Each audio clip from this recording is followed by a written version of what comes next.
Hello all, this is a video of Standard 7 Subject Science Chapter number 3 Properties of Natural Resources. In this we are going to discuss the properties of water.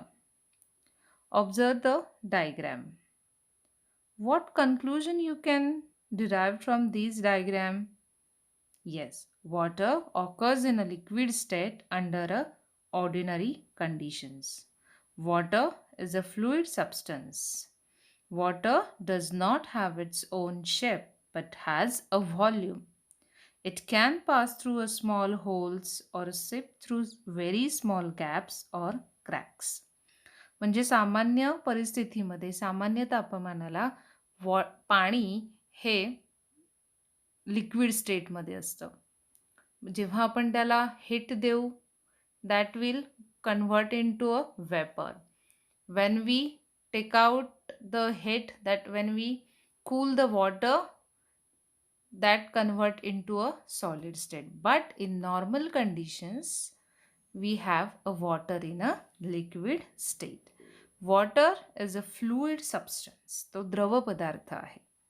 Water does not have its own shape. तो द्रव पदार्थ असल्यामुळे तो ज्या वस्तूमध्ये जातो त्या वस्तूचा आकार त्या द्रव पदार्थाला येतो. म्हणजेच पाण्याला स्वतःचा आकार नाहीये but has a volume.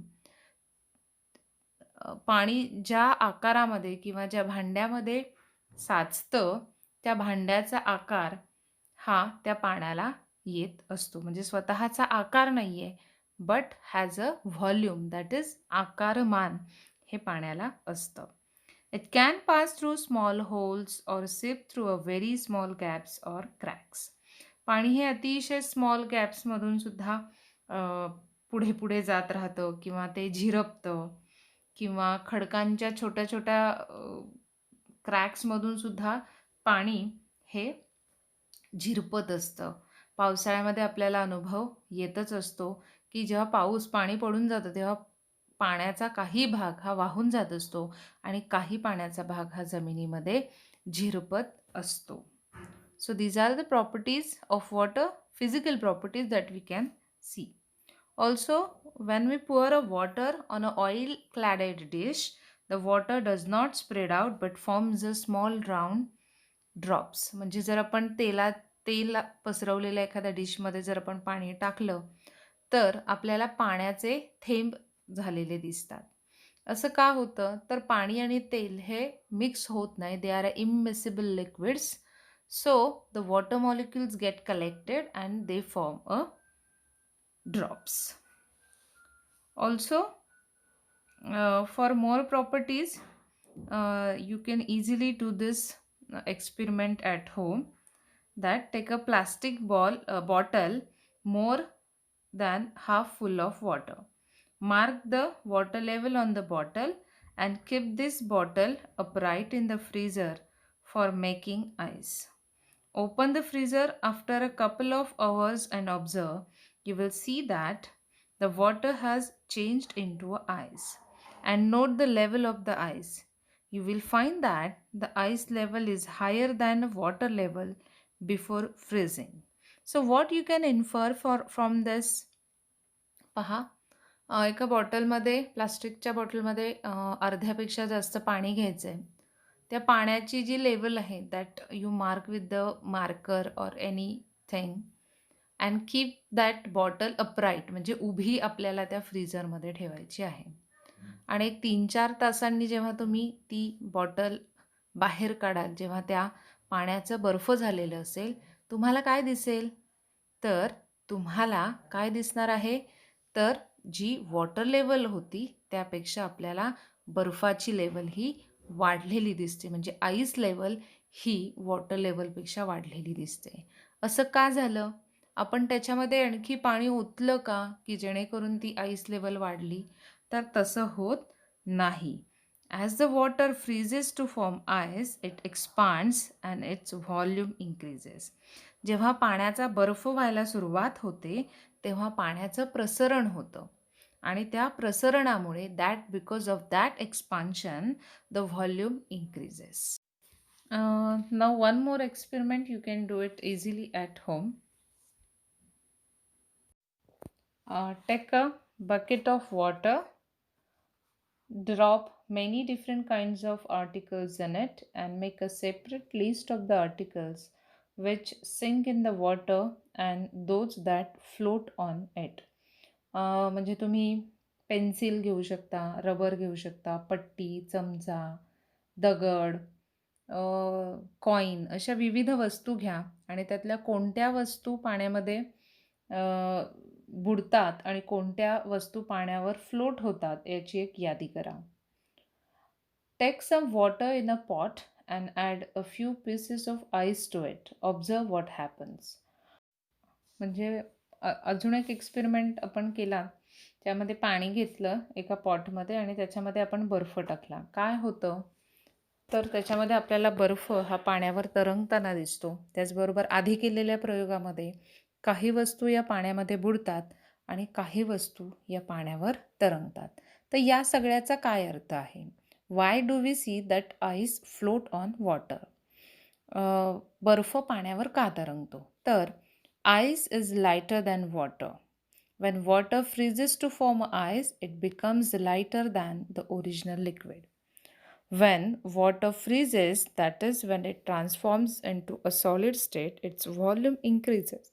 Therefore, the density of the ice is less than that of the water, and that is why ice floats on water.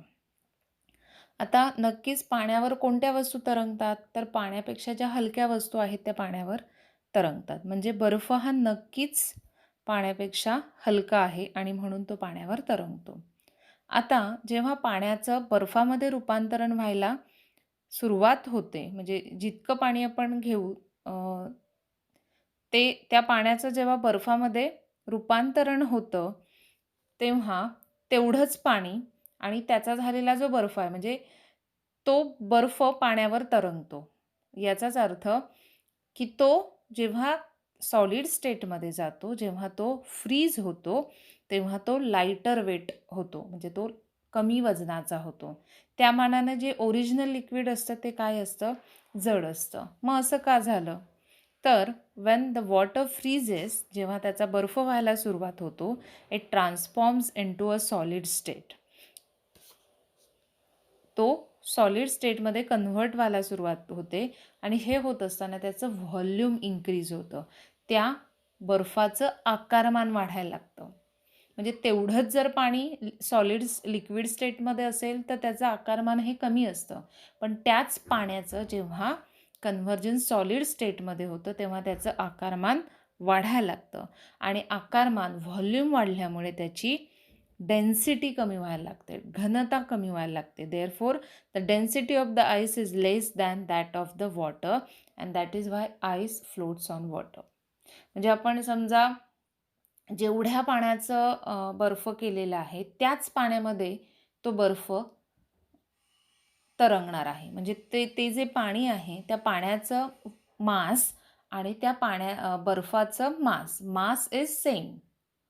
दोघांचंही वस्तुमान समान आहे. परंतु बर्फाची आईस जेव्हा तो सॉलिड स्टेटमध्ये कन्व्हर्ट होतो तेव्हा त्याचं व्हॉल्यूम वाढतं आणि व्हॉल्यूम वाढल्यामुळे काय झालेलं आहे? त्याची डेन्सिटी कमी झालेली आहे आणि म्हणून बर्फ हा पाण्यावर तरंगतो. So what is the relationship between the density of water? See, the interrelation between the volume and the mass of the substance, it is defined in these words: the space occupied by a substance is its volume. एखाद्या वस्तूने व्यापलेली जागा म्हणजे ते त्याचं volume झालं. And the store of matter in a substance is its mass. त्या पदार्थामध्ये किती matter आहे याला म्हणायचं मास. मग आता what is the formula for density? तर density is equal to mass upon volume. What is density? Mass upon volume. So mass is measured in grams and volume in cubic centimeter. So density is equal to gram upon cubic centimeter. Hence 1 gram per cubic centimeter is the unit of density.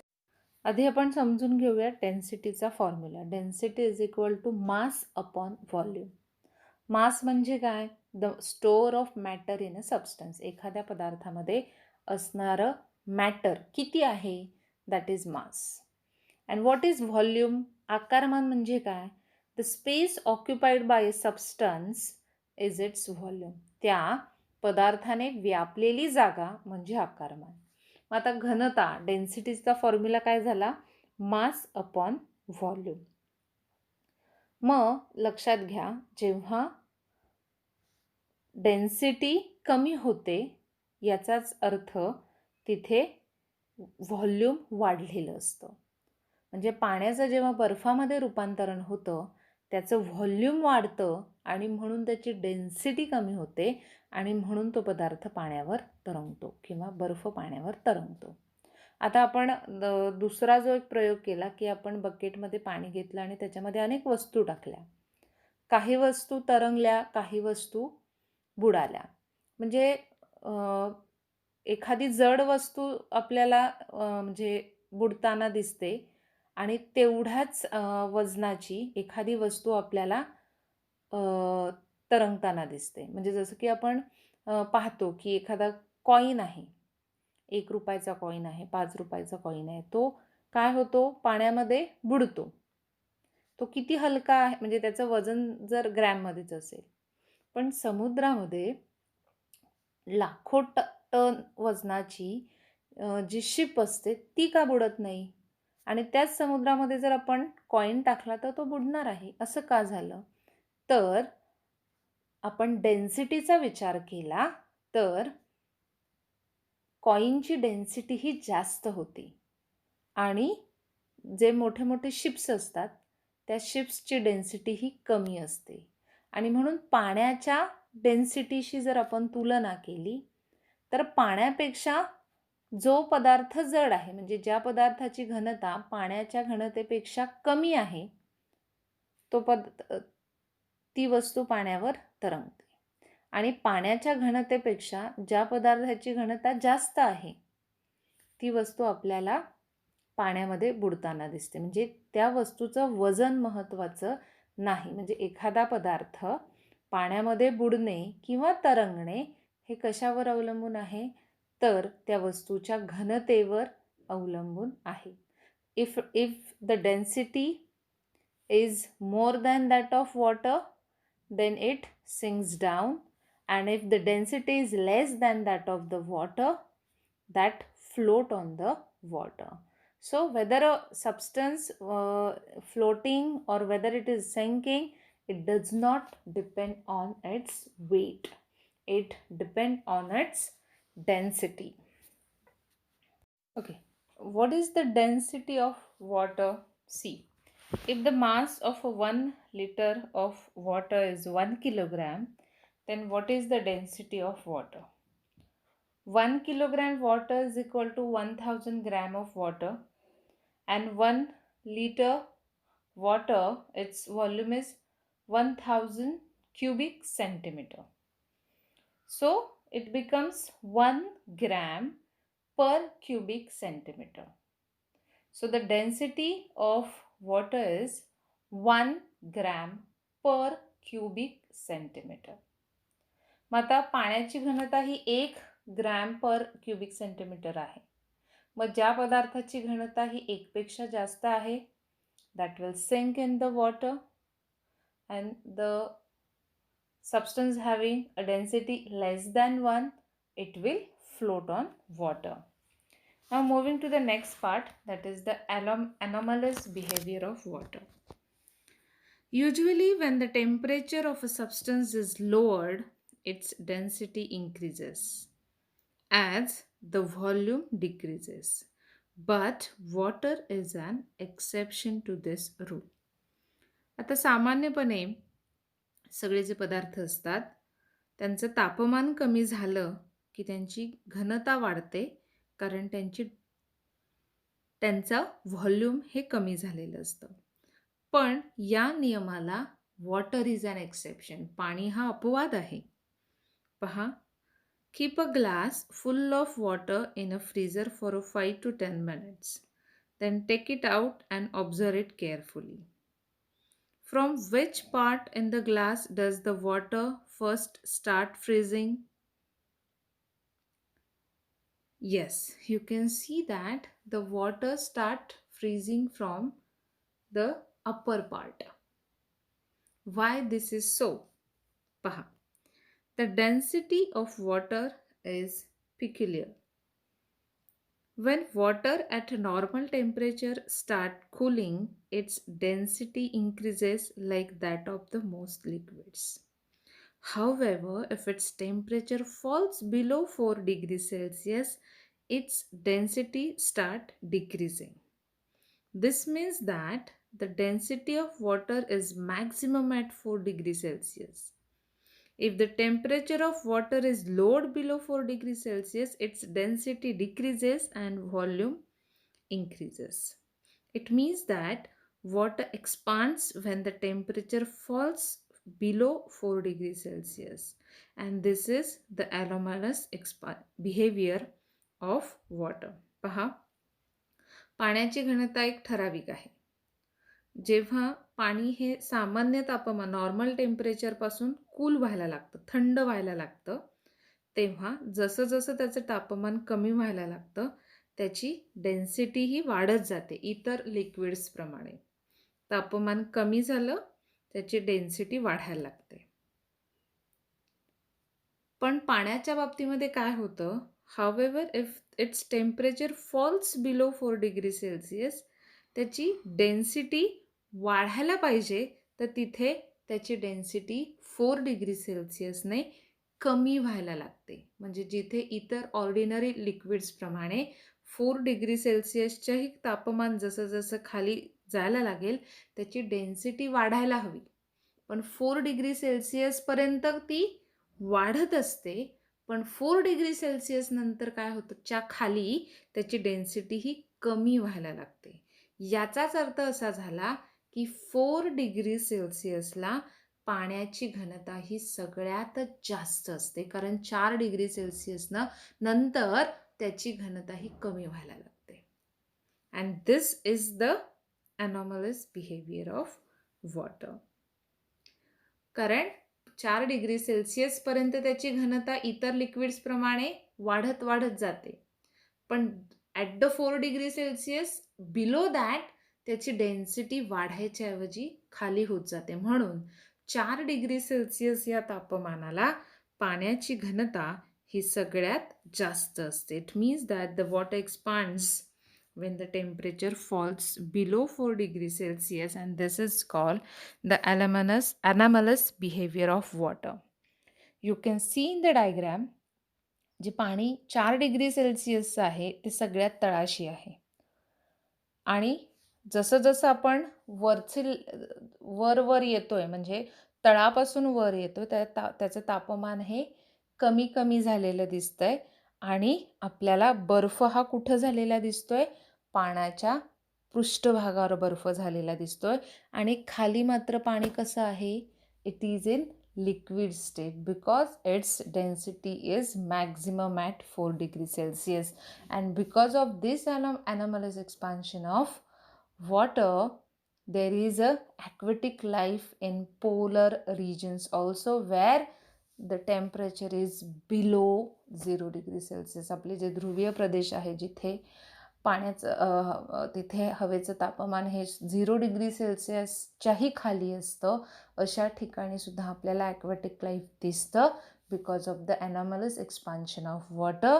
महासागरांचे जे surface आहेत that has converted into a ice, but below that water remains in the liquid state and which gives the survival of the aquatic life.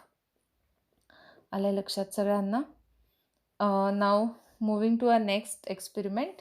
Take 2 big glasses of water, add 4 to 5 spoonful of salt to water in a 1 glass and dissolve it completely. Now place a potato in a water in the second glass and the potato will sink. Take out the potato from that glass and put it in the salt water and observe. The density of water in that glass is greater due to the dissolved salt. So the potato floats in that water because of the increased density. आपल्याला पहा, या प्रयोगासाठी साधा प्रयोग आहे. You easily perform at home. 2 glass घ्यायचे किंवा 1-2 pots घ्यायचे, त्यांच्यामध्ये पाणी टाकायचं आहे. एकामध्ये सॉल्ट सोल्युशन म्हणजे तयार करायचं, म्हणजे 4-5 चमचे मीठ आपल्याला टाकायचं आणि एका पाण्यामध्ये मीठ टाकायचं नाही. आणि तोच बटाटा घ्यायचा आहे. तो कोणत्या पाण्यामध्ये आपल्याला बुडताना दिसेल आणि कोणत्या पाण्यामध्ये तरंगताना दिसेल. तर जे सॉल्ट सोल्युशन होतं त्या सॉल्ट सोल्युशनमध्ये आपल्याला बटाटा तरंगताना दिसतो आणि जे नॉर्मल वॉटर होतं तिथे बटाटा आपल्याला तळाशी गेलेला दिसतो. असं का झालं? कारण सॉल्ट टाकल्यामुळे ते जे पाणी होतं त्याची डेन्सिटी वाढली. क्षारांमुळे त्या पाण्याची घनता वाढली आणि म्हणून त्याच्यामध्ये बटाटा तरंगला. म्हणजे वजन तेच होतं, फक्त मीठ टाकल्यामुळे पाण्याची घनताही वाढली आणि म्हणून त्या पाण्यामध्ये बटाटा तरंगू शकला. Why is it easier to swim in the sea than in a well or a lake? पहा, नक्कीच तुम्ही याच्यावर विचार करू शकता की आपण समुद्रामध्ये इझिली पोहू शकतो, त्या मानाने it is difficult to swim in well or lake. तर definitely the reason is the salt water is having a higher density than that of ordinary water, so we can easily swim in sea. So in the above activity, the salt dissolves in the water in the glass, that is it disappears. So what happens when it disappears like this? When the salt dissolves in water, its particles spread in water and slowly they become smaller and smaller. Ultimately, they become so small that they cannot be seen. That is why they mix completely with water. That is why it is called as dissolving. आता आपण जे मिठाचं पाणी केलं, आपल्याला असं आपल्याला दिसतं का? Yes, we know it that we have dissolve the salt in it. How does the salt dissolve? That when we put a salt in a water, slowly that all the particles become smaller and smaller and smaller, and at one moment that all the salt particles disappear in water, they get completely mixed in the water, and that's why it is called as a dissolving. So we have some terms in science for these words. Solute, the substance that dissolves. In a salt solution, we say that it is a salt solution. So in that salt solution, solute, the substance that dissolve. कोणत्या पदार्थ आपण विरघळवला आहे? तर salt. त्या सॉल्टला म्हणायचं solute. ते solute कशामध्ये आपण डिझॉल्व केलं आहे? The substance in which the solute dissolve. तर ते सोल्यूट डिझॉल्व झालेलं आहे पाण्यामध्ये, म्हणजे पाण्याला म्हटलेलं आहे solvent. And what we get when the solute dissolve in water, it is solvent, it is called as a solution. म्हणजे जेव्हा सोल्यूट सॉल्वंटमध्ये मिक्स होतं त्याला म्हणायचं सोल्युशन. आपण म्हणतो ना water sugar solution, salt solution. Solution का? कारण त्याच्यामध्ये water is a solvent, salt is a solute, and when they completely mix with each other, it is called as a solution. So keep remember these terms. These may ask for the fill in the blanks. Now moving to the next point, that is the uses of water according to its properties. So the water is useful for a water transport due to its fluidity. Water falling down from a height is used to generate electricity with the help of generator. म्हणजे पाण्याची जी fluidity ही जी property आहे त्याच्यामुळे पाण्यामध्ये transportation करणं सोपं आहे. त्याचबरोबर पाण्यापासून इलेक्ट्रिसिटी, उंचावरून पडणाऱ्या पाण्याच्या ताकदीचा वापर हा इलेक्ट्रिसिटी तयार करण्यासाठी केला जातो. So this is the most important use of water because of the fluidity, transportation and generation of electricity. Water is a good coolant and is used in motor vehicles to control the temperature of the engine. पाणी हे coolant आहे, म्हणजे ते लगेच एखादा पदार्थ थंड करतात. वाढलेलं तापमान कमी करण्यासाठी पाण्याचा वापर केला जातो. हे आपण डे टू डे लाईफमध्ये पाहतो. कधी-कधी इंजिन गरम होतं. तर ते इंजिन गरम थंड करण्यासाठी त्याच्यावर पाणी टाकलं जातं. So water is a good coolant. Many substances are soluble in water. पाण्यामध्ये अनेक पदार्थ विरघळतात. So water is a universal solvent. So water is used as a solvent in factories, laboratories, food stops and in various types of biological processes occurring in the body such as digestion, excretion.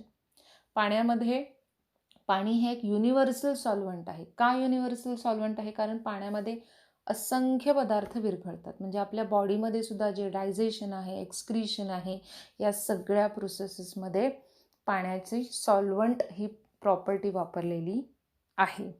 त्याचबरोबर अनेक फॅक्टरीजमध्ये, chemical फॅक्टरीजमध्ये, अनेक food स्टफ्सच्या ज्या factories असतात, अनेक प्रयोगशाळा आहेत, त्यांच्यामध्ये सुद्धा पाण्याचा युनिव्हर्सल सॉल्व्हंट या प्रॉपर्टीमुळे ॲज अ सॉल्व्हंट वापर केला जातो.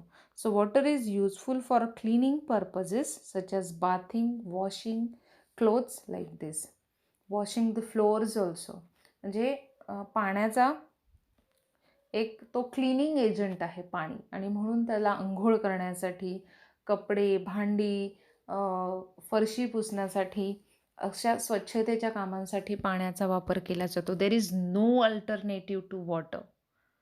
So these are the very important uses of water because of the properties of water, and it is used for these specific purposes.